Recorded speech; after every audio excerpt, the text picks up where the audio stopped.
রতনটা আছে ভালো, মনের আনন্দে বাঁশি বাজায় আর যখন যা জোটে তাই খায়। হ্যাঁ, ও তো আর তোমার আমার মতন বউ বাচ্চা নেই। চাল নেই চুলো নেই, কে বিয়ে করবে ওকে? তবে যাই বলো, বাঁশিটা বড় ভালো বাজায় ছেলেটা, শুনে মন একেবারে ভরে যায়। সত্যিই রতনের কেউ নেই, শুধু আছে এই বাঁশি। গ্রামের এই নদীর ধারে বাঁশি বাজায় আর যখন যা জোটে খায়। গ্রামের মানুষ অবশ্য রতনকে ভালোই বাসে, আর তাই যে যেমন পারে রতনকে খেতেও দিয়ে যায়। এই যে রতন দাদা, বাড়ি ফেরার আগে আমার বাড়ি হয়ে যেও, মোচা রেঁধেছি, দুটো ভাত খেয়ে যেও কেমন? হ্যাঁ, যাবো গো, যাবো। এমনই একদিন নদীর ধারে বাঁশি বাজাচ্ছে রতন। হঠাৎ নদীর জল তোলপাড় করে উঠে আসে এক বিরাট মূর্তি, মাথায় তার সোনার মুকুট। রতন, কে আপনি? আমি সাগর রাজ। তোমার মিঠে বাঁশির সুর আমার মন জয় করে নিয়েছে। ও, প্রণাম প্রণাম সাগর রাজ। আমার মেয়েরাও তোমার বাঁশি শুনে মুগ্ধ। আজ আমি এসেছি তোমাকে তোমার সুরের উপহার দিতে। এই নাও। কিন্তু এ নিয়ে আমি কি করব? এ নিয়ে তুমি ব্যবসা করো, তোমার সব দুঃখ চলে যাবে। তবে হ্যাঁ, একটা কথা তোমাকে দিতেই হবে। আজ্ঞা করুন দেবতা। একবার সাগরে এসে আমার মেয়েদের তোমার ওই বাঁশি শুনিয়ে যেতে হবে।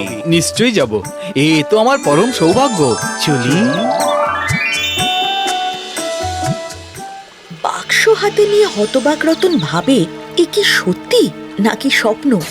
ভাবে, আমি কি জেগে জেগে স্বপ্ন দেখছি? তারপরই তার মনে হয়, না না, এই তো বাক্স আমার হাতে, কি আছে এতে? রতন বাক্স খোলে, আর বাক্স খুলতেই লাল নীল পাথরের আলোয় চারপাশ ভরে ওঠে। হ্যাঁ, এ কি? এ তো মহা মূল্যবান সব পাথর। কি করব এসব নিয়ে আমি? ব্যবসা করো রতন। হ্যাঁ, ঠিক ঠিক, ব্যবসা করব। কালই আমি এই সমস্ত বিক্রি করে টাকা নিয়ে এসে ব্যবসা করব। কিন্তু কিসের ব্যবসা করব? না, ভাবতে হবে আমাকে। ভাবতে ভাবতে বাক্স নিয়ে বাড়ি চলে যায় রতন, কিন্তু কিছুতেই মাথায় আসে না কিসের ব্যবসা করবে। এই যে ভাইয়া রতন, আছো নাকি? এই নাও, তোমার বৌদি একটু মুড়ি ঘন্ট করেছে, নাও খেও। আহ, বৌদির রান্না। এ কি, দারচিনি লবঙ্গর গন্ধ বেরোচ্ছে না তো? আরে আমাদের গ্রাম দেশে কি এইসব মশলা সবসময় পাওয়া যায়? হে, জানোই তো, চাইলেও সবসময় মেলেন। চলি কেমন? খেও খেও। কিন্তু মশলা, হ্যাঁ, দারচিনি লবঙ্গ এলাচ হরিতকি, ঠিক ঠিক, হ্যাঁ, মশলার ব্যবসাই করব। যেমন ভাবা তেমন কাজ। সকালেই রতন রত্ন নিয়ে চলে যায় সোনার দোকানের কাছে। কিছু রত্ন বিক্রি করে মশলার ব্যবসা খুলে বসে। আর দেখতে দেখতে দেবতার আশীর্বাদে আর উপহারে সেই ব্যবসা ফুলে ফেঁপে ওঠে। এখন সবাই রতনকে সম্মানও করে। মেয়ের বাবারা সবাই চায় নিজেদের মেয়েদের সঙ্গে রতনের বিয়ে দিতে। হরিপদ, মশলাগুলো ভালো করে বাক্সে ভরে জাহাজে তুলে দিবি কেমন? আর বলে দিবি এরপর থেকে কিন্তু আমি নিজে যাব। আগে সবকিছু দেখে বেছে ভালো জিনিস আনতে হবে। রতন, আছো নাকি? আরে বলাই কাকা, এসো এসো এসো, বসো। তা ব্যবসা তো বেশ জমে উঠেছে গো। সবই তোমাদের আশীর্বাদ। ব্যবসা জমেছে, এবার তো ঘর সংসারও জমাতে হয় নাকি? আরে না না কাকা, এই আমি বেশ ভালো আছি। তা বললে হবে কেন? আমাদেরও তো একটা দায়িত্ব আছে নাকি? শোনো হে, আমার মেয়ে জবা সুশ্রী, গৃহকর্মে নিপুণা, তাকে তুমি বিয়ে করো, ভালো থাকবে, সুখে থাকবে। না কাকা, যখন একা ছিলাম, দুঃখী ছিলাম, তখন যখন কেউ সঙ্গী হলো না, এখন আর দরকার নেই। আরে একা একা বাঁচবে কি করে? না না, একা কই, এই যে আমার সঙ্গী। তাহলে তুমি আমার মেয়েকে বিয়ে করবে না? দেখো, শুধু তোমার কেন, আমি কাউকেই বিয়ে করব না। এই বাঁশি আর ওই গ্রামের সুরঞ্জনা নদী আমার সব। কথাটা সত্যি। যদিও আর আগের মতো সময় পায় না রতন, তবু যখনই সুযোগ পায় ব্যবসার কাছ থেকে ফাঁক পেলেই বাঁশি নিয়ে চলে যায় সুরঞ্জনা নদীর তীরে। হুজুর হুজুর কালই জাহাজ ছাড়বে, ওরা বলছে আপনাকে সঙ্গে যেতে। এবারে নাকি ভালো লবঙ্গ দারুচিনি সন্ধান পেয়েছে। ও তাহলে তো যেতেই হয়, চলো চলো চলো।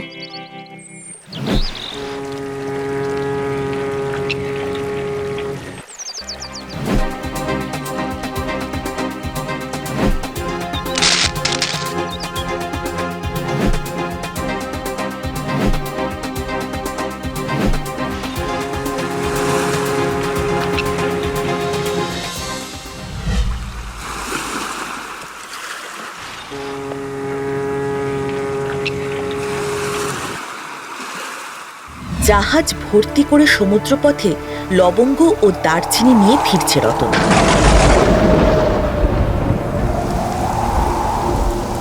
হঠাৎ সমুদ্রে প্রচন্ড ঝড় ওঠে, দুলে ওঠে রতনের ময়ূরপঙ্খী। মাঝিরা ভীত হয়ে পড়ে। হুজুর মাঝিরা বলছে জাহাজ নাকি এক চুল নড়ানো যাচ্ছে না, বড়ই অদ্ভুত, এমন নাকি কখনো হয়নি, আর বড়ই আশ্চর্য। কি করব হুজুর? হঠাৎই রতনের মনে পড়ে যায় সমুদ্ররাজের বলা একটা কথা। একবার সাগরে এসে আমার মেয়েদের তোমার ওই বাঁশি শুনিয়ে যেতে হবে। হ্যাঁ হ্যাঁ মনে পড়েছে, আমি কথা দিয়েছিলাম সমুদ্ররাজকে সাগরে এসে ওনার মেয়েদের বাঁশি শুনিয়ে যাব। কি বলছেন হুজুর? না না, তোমরা ভয় পেও না হরিপদ, মাঝিদের বলো এই বিপদ আমার জন্যে, কিন্তু কেটে যাবে, সব কেটে যাবে, ঝড়ও থেমে যাবে, আর ঝড় থেমে গেলে তোমরা দেশে ফিরে যেও, আমার জন্য অপেক্ষা করো না। সে কি, আপনি কোথায় যাবেন? চিন্তা করো না, আমি ঠিক ফিরে আসবো।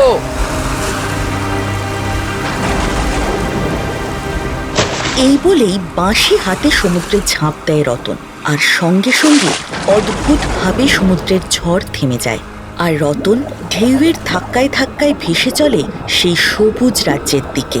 নীল জল ক্রমে সবুজ হয়, আর সেই সবুজ জলে লাল, নীল, সোনালি, রূপলি সব মাছেরা খেলে বেড়ায়। কে? আমি বাঁশিওয়ালা, আমাকে মনে পড়লো? আমাকে ক্ষমা করবেন, আমি আপনাকে কথা দিয়ে ভুলে গিয়েছিলাম সমুদ্ররাজ, বড় অন্যায় করে ফেলেছি। তাই তো সমুদ্রে ঝড় তুলে মনে করাতে হলো বাঁশিওয়ালা, বড় দেরি করে ফেললে যে। এসো, আমার সমুদ্র রাজ্যে তোমাকে স্বাগত। মেয়েরা অধীর আগ্রহে তোমার বাঁশি শোনার অপেক্ষায় রয়েছে, এসো।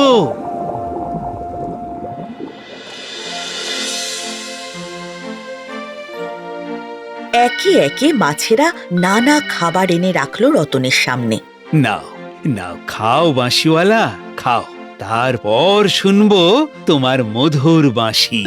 খাওয়া শেষ হলে বাঁশি বাজানো শুরু করলো রতন। চিকের আড়ালে দেখা গেল দেবতার কন্যারা সেই বাঁশি শুনছে। মেয়েরা বলে উঠল, আহা আহা কি সুন্দর, কি সুন্দর। আমার মেয়েরা খুব খুশি হয়েছে, অপূর্ব তোমার সুর, এমন সুর আমি আর কোথাও শুনিনি। বড় খুশি হলাম। আমি আমার একটি মেয়ের সাথে তোমার বিবাহ দিতে চাই। না মহারাজ, আমার দেশে যে ছোট্ট নদী সেই আমার প্রেম, আমার বন্ধু, আমার সঙ্গী। তা বেশ বেশ, তবু একবার আমার মেয়েদের দেখো, যদি তোমার পছন্দ হয়। একে একে দেবতার অপূর্ব সুন্দরী মেয়েরা রতনের সামনে এসে দাঁড়ালো, যাদের দেখলে চোখ ফেরানো যায় না। কিন্তু রতন বলল, আমাকে ক্ষমা করবেন সমুদ্ররাজ, আমার গ্রামের সুরঞ্জনা নদী যে আমার সব। সুরঞ্জনা মা, একবার এদিকে এসো তো। ধীরে ধীরে শান্ত পায়ে গ্রামের আটপৌরে শাড়ি পরা একটি মেয়ে এসে দাঁড়ালো রতনের সামনে। তাকে দেখেই রতন বলে উঠল, হ্যাঁ, এ কি? এ তো আমার গ্রামের সেই ছোট্ট নদীর মতোই সুন্দরী। হ্যাঁ, এই তোমার সেই গ্রামের নদী সুরঞ্জনা। তোমার একে পছন্দ হয়েছে? আহা, সেই নিবিড় চোখ, সেই ঘন চুল, সেই মায়া। যখন আমি রাতে বাঁশি বাজাতাম নদীর ধারে, তখন যেন আমি এই মেয়েকেই দেখতে পেতাম। আহ, হাসিতে যেন সেই মিঠে সুর। হে দেবী, তুমি ছাড়া আমার ছোট্ট নদীর মতো সুন্দরী যে আর কেউ হতে পারে না। পিতা, আমি লুকিয়ে লুকিয়ে যে ওনার সুরই শুনতাম। বেশ বেশ। যদি অনুমতি করেন তবে আপনার এই কন্যাকে আমি বিবাহ করতে রাজি সমুদ্ররাজ। তবে তাই হোক। ওরে তোরা উৎসবের আয়োজন কর।